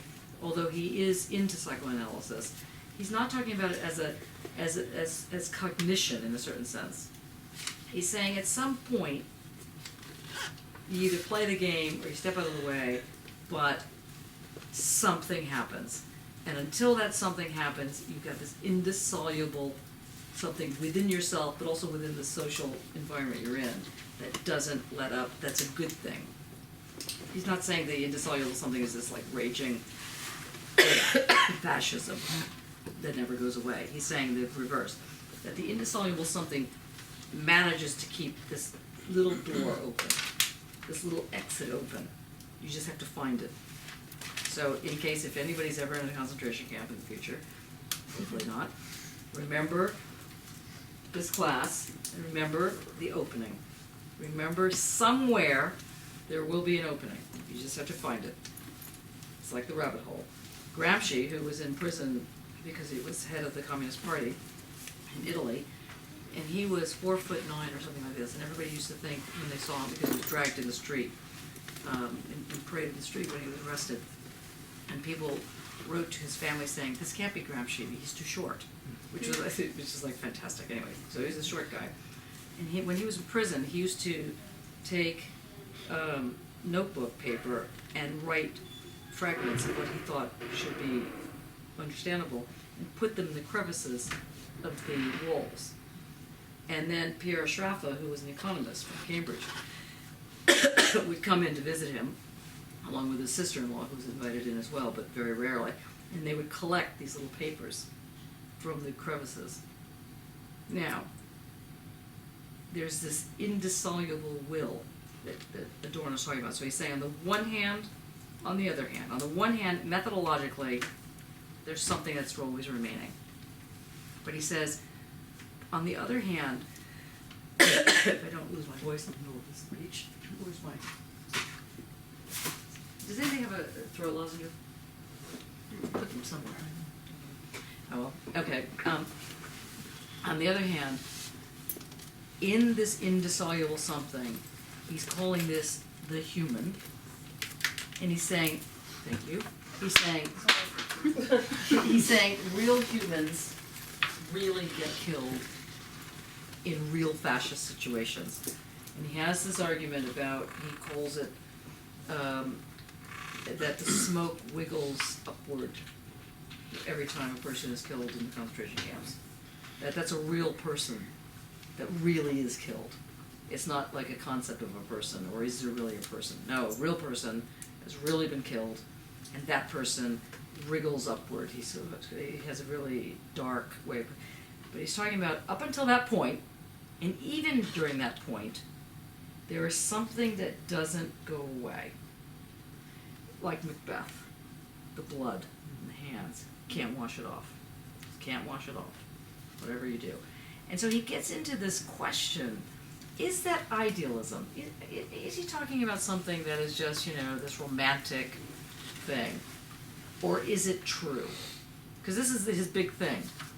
Am I saying that my position around dialectics is just one of many market stall positions, or is it correct? And Adorno being Adorno it's correct. Same thing with this. Am I saying, says Theodore, that this is my view of what it is to be human, or is this actually being human? When push comes to shove, who's going into that oven? That's a real person, and that real person probably doesn't want to do that. And on some level, that real person has to make peace with something, God, the guard, their heart, something, because that's a real person involved. And this is this indissoluble something that remains the tiny thing that keeps the system open. So no matter how bad it gets, and it's going to get bad, just saying, remember this indissoluble something that you could call will, you could call art, you could call poetry, but not everybody has access to it. Oh, everyone has access to it, but not everybody realizes they have access to it. And this is where he starts building this argument. So, he starts off by saying there is no being without entities. This is a bit of a comment on Heidegger, which we're not going to get into because it's just a bit more complicated. What page are you on? Oh, sorry. What page am I on? 135. Yes. But I just want you to read that one little bit because we're going to go then to the indissoluble something.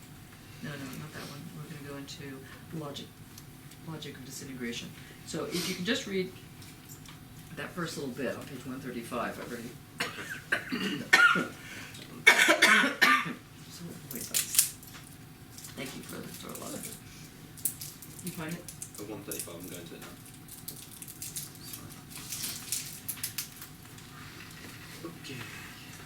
Okay, good. Right. There is no being without entities. Okay, stop right there. So what, you do need to know this. Sorry. I'm not feeling like a Toblerone. Heidegger Heidegger attacks Hegel on the notion of identity by saying that if you have an identity, you have to have a sense of belonging. It's the Heideggerian move. And he says it's this odd paradox of wanting to belong and also wanting to be alone. And he calls this A equals A, which is, well, the first time I heard this, I thought I was going to lose my mind, because one of the Heideggerians was very pronounced about this, and he was like, Hegel says A equals A. I was like, okay. So far, sounds self-evident, but anyway. So what he's saying is that this is A and this is A, and A equals A, they belong together, but they're not crushed to each other. They don't get, taken up into each other. So the equal sign. So the equal sign that brings the A and A together, the equal sign stands between these two objects, keeps them apart, but also brings them together. So the equal sign says A equals A, doesn't go so close that they collapse.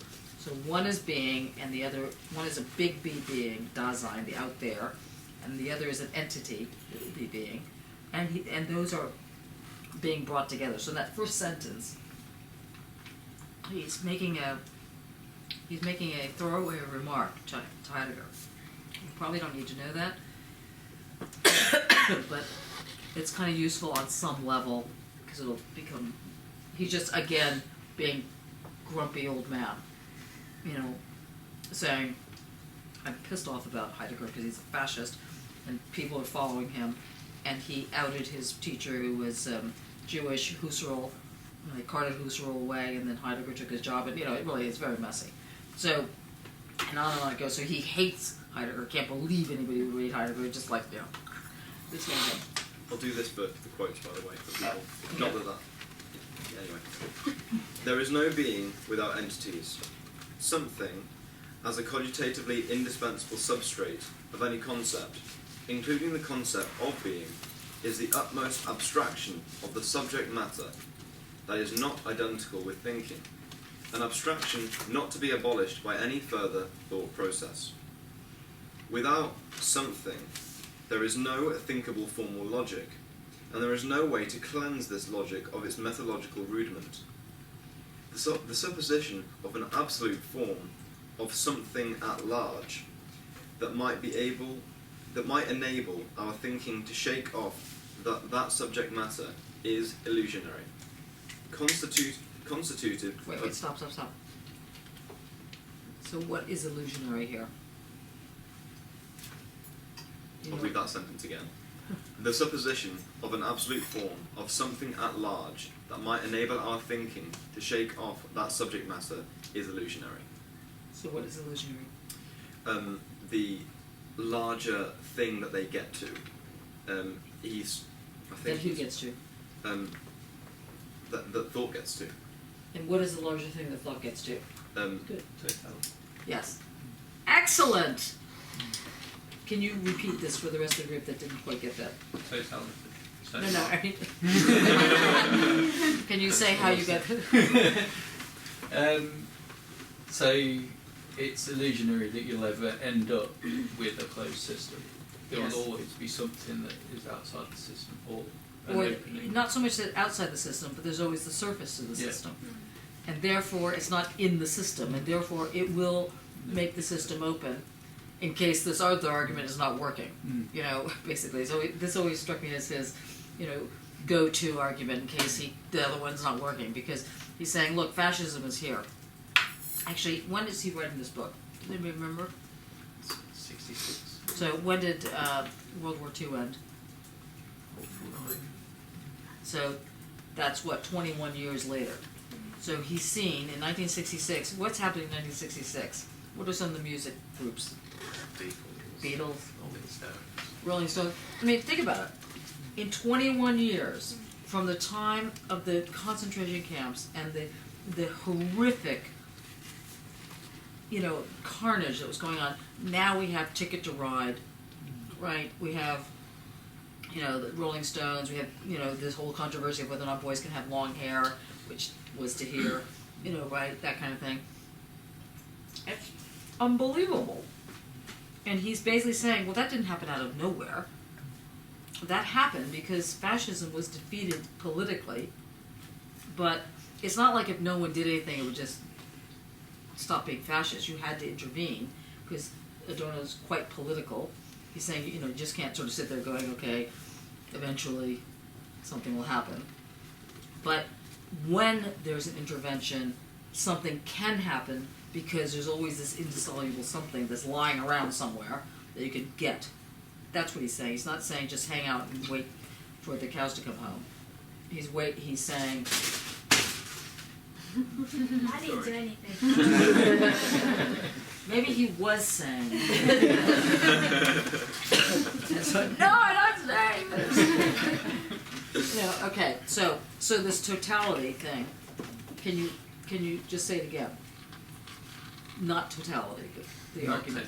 So the idea that we will ever have totality is an illusion, because there will always be something that forces that open. Yes. And so why is it that totality seemed to last a long time in the Middle Ages, for example? It's also known as the Dark Ages, until this thing called the Enlightenment. No, light, dark. What's with the Dark Ages? What is it? And Dark Ages lasted for quite some time. I mean, they lasted about 400 years, minimally. People were under the oppression of severely religious people, basically. Under the oppression or impression? Oppression, I suppose. Oppression, yeah, right. Yeah, sorry. Okay, so in this oppressive scenario, what made it break open? Do you want me to answer as well? Well, if you want. Well, in this period, people were... Do I have your one throat lozenge? I'm not going to give it back to you, because that's just gross. I have another one. Oh, but during that period, people were not just under the impression, I think that's too light to take the phrase, but really believed and really were subjugated to the impression, I'll say now, that there was an absolute God watching them, and that everything they thought and did was determined.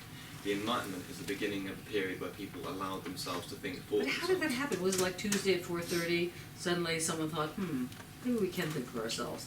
How did that actually happen? What created the break? In Britain it got so expensive, didn't it? What got too expensive? Maintaining that state of play. Because Something else went the on. barons, kind of, the whole Magna Carta thing. Yeah, what's that It's Magna lots Carta of- thing? Yeah, they demanded something more. But why? What from the happened? system. What happened? People were like, fine, they were good slaves, and then they stopped being good slaves. What happened? They just woke up one day and thought, you know, I've had it with the slavery thing. What happened? Because they have to pay the Pope. Well, you know, there's been a lot of popes, and you know, and those popes do tend to extract their, you know, pound of flesh, as it were. So, what is it that shifted? It was molecular. It wasn't like, you know, it wasn't like a Monty Python thing, you know, Tuesday 4:30, suddenly there was light and fairies jumping around. What happened? Take a wild guess. Was it science? A very good wild guess. And what happened in this thing called science? doubt, and why was doubt raised, or how was it raised? Well, it's kind of an intrinsic part of science, really. No, starts with C. C-O. Contradiction. C-O-P. Copernicus. Hmm? Copernicus. Yes, and what was little Copernicus doing? Well, proving that the world wasn't flat. Yeah, that's just wrong. And what about Galileo? What happened to little Galileo? He was exiled for proving that the earth was at the centre. Was not at the centre of the universe. I mean, can you imagine living in a world where people think that the world started only 5,000 years ago? Oh wait, that's America. You know, that's kind of interesting. So we have the internet that'll keep things open in a certain sense because you can read everything. But now there's this whole thing about fake news on this and how the fakery. How come the fakery works? What makes it work and what makes it not work? I mean, Donald Trump, for example, going back to him, lying, and sometimes not even lying. Lying, not lying, you know, why did it work? What is it about the fact, because you could say, well, you know, media got everybody to agree. Well, how come they didn't get everybody to agree with Hillary Clinton, for example, or with any of these other people? What is it about, you know, or there was an argument that the Arab Spring, remember when that was in the news? The Arab Spring happened because everybody had access to phones and texting. Really? Well, if that were the case, then you could get rid of a lot of bad management. I mean, you know, somehow that they were able to get rid of an entire government, and, you know, people aren't able to get rid of bad management and also have phones and can text each other. So what is it that breaks that spell, that breaks that chain? And that's what he's getting at. He's not saying what it is, because it's not like there's 7 things and put them all together and you get that. Bianca, are you stretching? Yeah. Okay. Just checking. So he's saying that there's something called the indissoluble something that takes on that shape shifts. It's not the same thing everywhere. It might be Copernicus, it might be Galileo, it might be a different kind of religion, it might be mercantilism, it might be capitalism, it might be, I don't know, the Navy going from, you know, trading spices. It could be a lot of things, but that creates probability or certainty, which is slightly different than a fact. And so he's getting into this question of what is it that allows for something to stick. And once something sticks, it doesn't dissolve, or it doesn't dissolve easily. So the indissoluble something somehow sticks. It creates a matter. It creates matter. It creates material. Like art. It creates matter. Go on. Yeah. I know. Okay, sorry. Constituted for the form of that subject matter. Oh, sorry, forgive me, I'll restart. Constituted for the form No, of... start even the sentence before that. Okay. The supposition of an absolute form of something at large that might enable our thinking to shake off that subject matter is illusionary. Constituted... Okay, read the sentence again, just so everybody through it. The supposition of an absolute form of something at large that might enable our thinking to shake off that subject matter is illusionary. So, what does that mean? Helen, what do you think it means?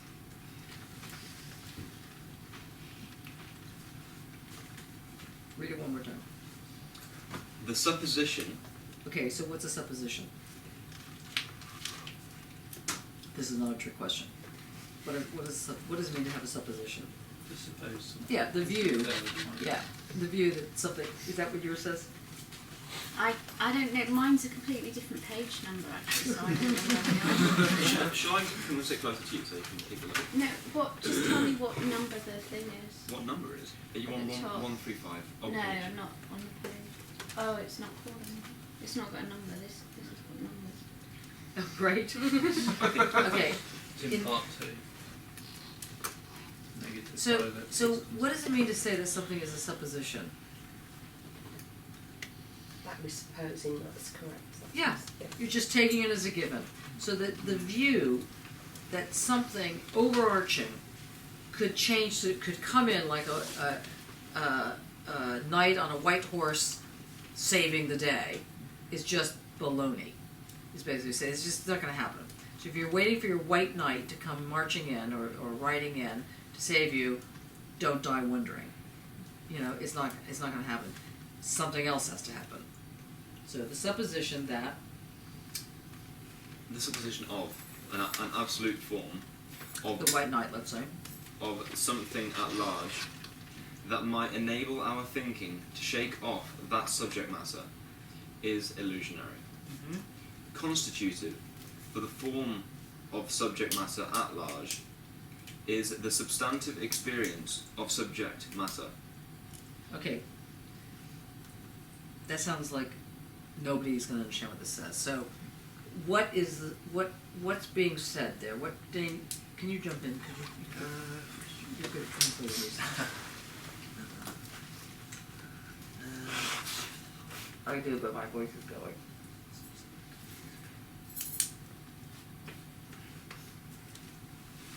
So it's replacing the overarching idea with the experience of that idea in reality. Yes. Yeah. So he's getting at the political thing. Isn't this what's going on in politics in America? Trump as the white knight. Yeah. An easy And he's saying answer. there's just so not true. It's not going to work. It's going to fall apart. But equally so, don't lose hope, because I, Adorno, am writing 21 years after World War II. And I can tell you, 21 years after World War II, we've got, you know, the Rolling Stones, electric guitars, and people with the peace sign, which he thought was the same as the fascist sign. You know, he had nervous breakdowns about this. And it's interesting to read some of his work on people running around in running outfits. He just thought this, he could not believe that people were running in these outfits. It's like, I mean, you can kind of see his point. He lives through Nazism. He lives through this incredible, awful environment. And then he comes to the US, and there are people running around in jogging outfits. And at the time, they weren't nice looking. They weren't like Sweaty Betty or something. They were really awful. Well, they're pretty still awful. You know. So he's like, seriously? That's fascist. He saw going to a gym as a kind of body fascism. He had a whole thing about it, you know, and you can see his argument. He saw the peace sign as the Heil Hitler sign. It was no different. It was all massification. Yeah, I saw a really interesting exhibition called Dirt. I don't know if anybody saw it, at the Wellcome Trust, and they had a video in the 1950s, and you can actually get it online. If you look up the Wellcome Trust and Dirt, then they've got that video, and it's almost fascistic. It's like, it's a BBC Voice, and he's trying to get this family to join this health club, and everybody had to be healthy, and young Jimmy's already in the boxing ring, and it's all really like that. And they sort of work on this woman who's very negative about it, and they bring her round, and it's just a propaganda video. Yeah. It's amazing. Mm-hmm. But it's very much what you're talking about. Yeah, and of course, because the Hitler Youth was, you know, all this really healthy, you know, sign. So anybody that was running off to the gym, he just saw as, you know, what is wrong with you people? This is going to bring in fascism again. Were children's parks like popularised by the Nazis? It sounds weird, right? But I always think they look like army assault courses. So I think they look like army assault courses. Children's Army parks. of what? You know, Army assault courses. Oh, You know, Army assault courses. They do. Okay, They no, do, they they're do. absolutely I crazy. thought you were saying Army of Silk Horses. Yeah, they seem like. Why did they look like an Army of Silk Horses? In my head, it kind of militarises play. Mm-hmm. But anyway, I wondered if it was. But I don't know. It's an interesting argument. Or is it the other way around? Do Yeah. army assault courses look like children? That's a very good point, actually. Yeah. So in fact, when kids go on these outward bound holidays, that's literally what they're doing, is just pretending they're in the SAS, really. They do all these sort of crazy things. They have to build rafts and go on flying foxes. have you seen the shotgun as well? That's insane. Do you think they're trying to do that? But they have these nets basically, and you know you crawl under and stuff, and you know, go through the mud and prove that you're a man somehow. And you know, as you do it, you're kind of shocked if you don't do it if you're not low enough. So there's a minor electric current going through the net, and you're kind of Not in the kids' ones. No. My friend's children actually went, and they're like 9, 11 and 12 or something, and I was like, this is insane. Supported by the school. Anyway, yeah, crazy. Okay, so So. circling back to this thing. Okay, go on. So part of the argument, we're on this indissoluble something. So first he argues that in the early part of the text, he's arguing how there's always a surface, so there can't be closure anyway. But then he argues politically how closure happens, because politically it does happen, and he's making an argument by saying, okay, let's say it's happening, then don't think you just have to wait around till the sun comes up and everything's okay. You have to act. You have to act, and those that can act, and those that can't act, hook onto somebody who can act. He's really talking about being very political here, which is why he has such an issue with the existentialist. And you know, so in this chapter you'll see he starts attacking basically anything that moves. He hates Beckett. He hates Sartre. If he says one more thing about how the French, existentialists are all sitting around with black shirts on, which obviously means fascist, and that they're all sitting around, smoking cigarettes and having coffee and putting the worlds to right, and he's saying, that obviously is stupid, because that's not going to keep anything. That's not going to make anything happen. That's just misplaced idealism. You have to understand how to make the world open. You have to make the world, and this gets back to the art. It becomes very much part of the project, as it were. So go on. Correlatively, at the subjective counterpole, the pure concept, the function of thinking, is not to be radically segregated from the entity I. Idealism's... There's no way I can read that. I remember you telling us what it meant. Logos. Logos, thank you. No, it's not logos. It's there's that. Proto-feudos. Thank you. Yeah, that. Getting. What does that mean? I don't know. I can never understand why they can translate the German, but they never get around to translating the Greek. First something. Oh, the first cause. Something. It's like the first cause. That's what it is. Ah, yeah, I remember that, yeah. Idealism's first cause, ever since Fichte, was it's right. Ever since Fichte was that the movement of abstraction allows us to get rid of that from which we abstract. It is eliminated from our thought, banished from the realm where the thought is at home, but not annihilated in itself. The faith in it is magical. Yes. Now, what does that mean? Anybody want to try for that? What is he saying is magical? He's not agreeing with this. He's saying he's condemning it. And he's saying this is just magical thinking. If you think something is going to be righted because logically speaking it ought to be righted, that's not going to make it right. Change happens because you make it happen. That's how come it happens. And if you don't make it happen, there's every possibility it won't happen. Which is not to put too much pressure on you, but it's just to say that one can make a positive change. It's not all doom and gloom. That's what he's saying there. That he's being very political here. He's saying, don't think that things change just by accident. They change because there are people who get up and make things change. And those people tend to be the artist. And it's not because those people have a position they're taking. It's precisely because the position they're taking is keeping the society open. And he keeps going on and just banging on about this. So he has it one way, he has it the other way. Now he doesn't consider someone like Beckett an artist, okay, because he considers it, again, promoting something that is not doing, he has a very specific notion of what's going on. But, so we don't run out of time, let me just go to, because I want to, you're going to have to look at the indissoluble something in a much more in a detailed way when you look at it. However, if we now go to the logic of disintegration, which is 145 or something like that. 144, I think. Okay, now. Here it is. Okay, so now we're going to this thing called the logic of disintegration. So I hope you follow this whole thing. First, there's something that's left over. Then there's something that can't dissolve. And now he's saying, most crucially of all, is that one understands the importance of a logic of disintegration. It was like, what? You know, you just said there's an excess. You just banged on about the fact that, you know, there's the indissoluble something. What is this logic of disintegration? And what do you think, without having read it, or if you have read it, without having understood it, or if you have understood it, what do you think this logic of disintegration is speaking to? Just the term, logic, it's in quotes as well, logic of disintegration. What do you think it's about?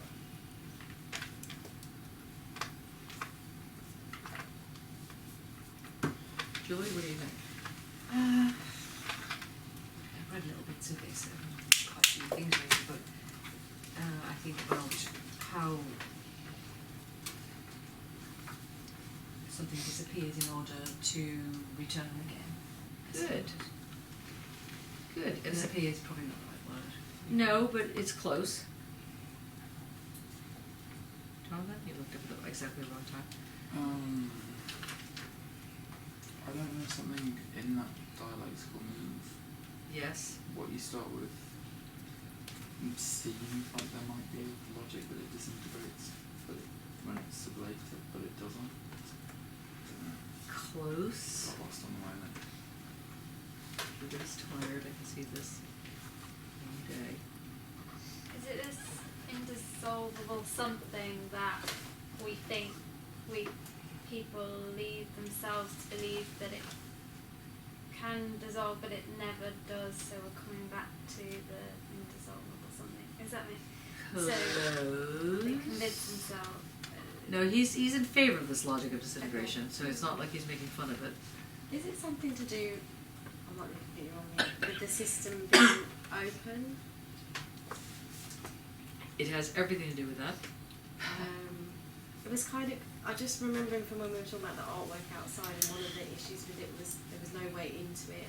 Good. And I can't quite. Whereas Yeah, in Bianca's work, there was a zillion ways into it. Every way you looked at it was a way into it. There was no one way into it. It didn't have it like that. So the whole piece operated off of a logic of disintegration because there were so many different ways into that piece. Is it something about the surface as well then, that it's kind of, it's not, I don't mean it's not a solid ground, but it's kind of got some movement to it, it's not kind of... It's like a skin. Think of porous. Good. So it's disintegrative in the sense that you can get through it. In old, that if you understand how a dialectic is operating, don't think that this sublation or the transcendental that then becomes the immanent move that creates the ground is solid. It's not like a solid flow. It's that itself is all like kind of energy field, like an intensity field, zzz, all the way around. So if you understand it like that, zzz, yeah? Were you going to say something? No, I was thinking, sorry. in my mind I was imagining there's something sort of bumpy and uneven. Yeah. Good. Good. So he says here that this is a farewell to Hegel. This is what he's saying, because Hegel, it's too compact. Hegel's great, but he doesn't take us as far as Adorno wants to go with it, because he says that the problem with Hegel is he doesn't understand that this thing that goes bzzz, around this intensity is itself a dialectic. So this move that goes back around, and he calls that, what do you think, what type of dialectic is that dialectic? Excellent. Good group over here. This is the on group. Yes. A negative dialectic.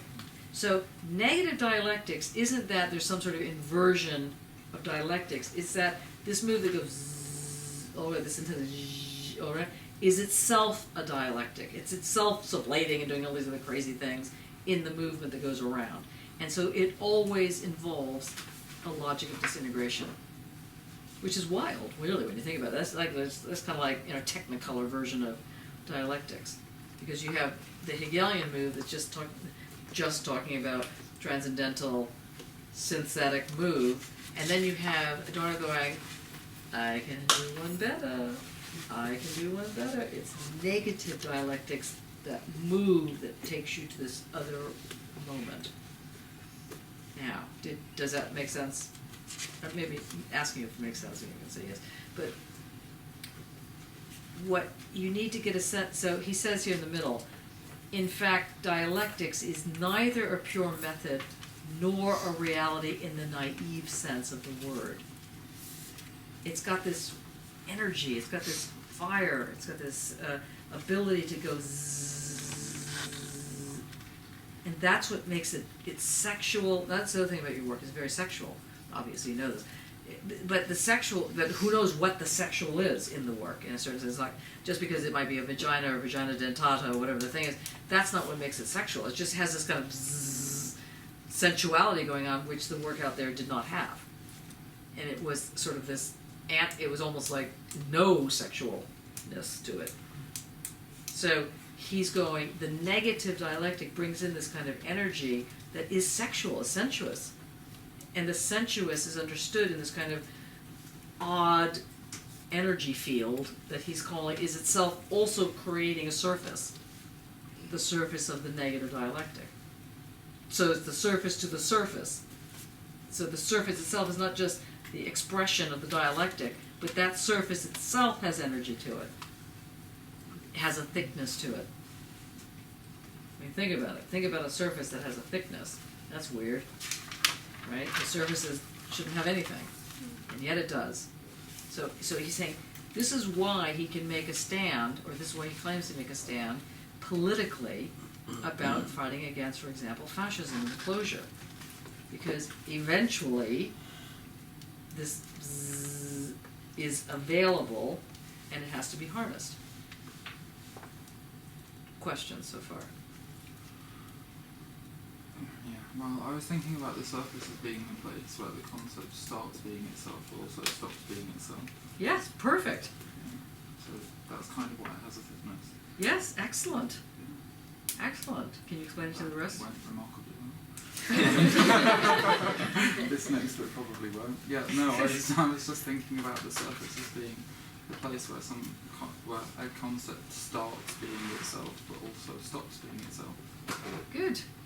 And can become something else. Yeah. But it can't just become anything else. It can't just decide, okay, I'm going to stop being a concert, now I'm going to be a giraffe. It can't do it like that. But it can be something that's linked to it. It's Because like a it's handoff. not thought that's prompting this, it's the matter itself. Yes! Yeah? Yes! Okay. Write that down. Yes, don't forget that. That's very important. How it becomes the matter. This negative dialectic is actually the political, the matter of the reality. So it's not the essence, it's not the essence of the reality, it's the matter. Because there is no essence. Or if there is an essence, it's the sexual, it's the sensuous. That's the essence of it, if there is to be one. Okay. I'm going to, because we're at the hour now, next week is our last week. Because it's our last week, we need to have things like, for example, wine. I was going to say alcohol. Gluten-free cookies.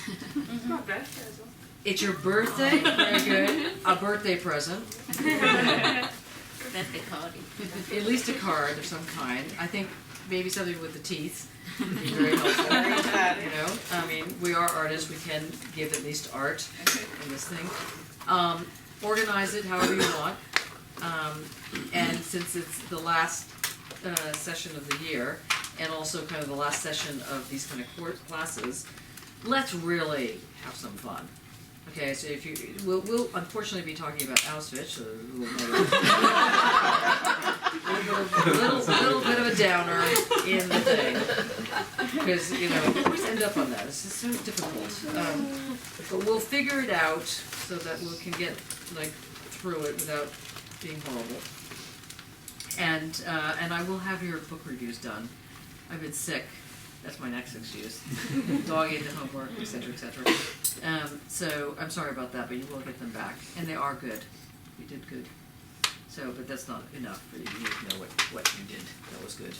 Okay. Yay. Next week.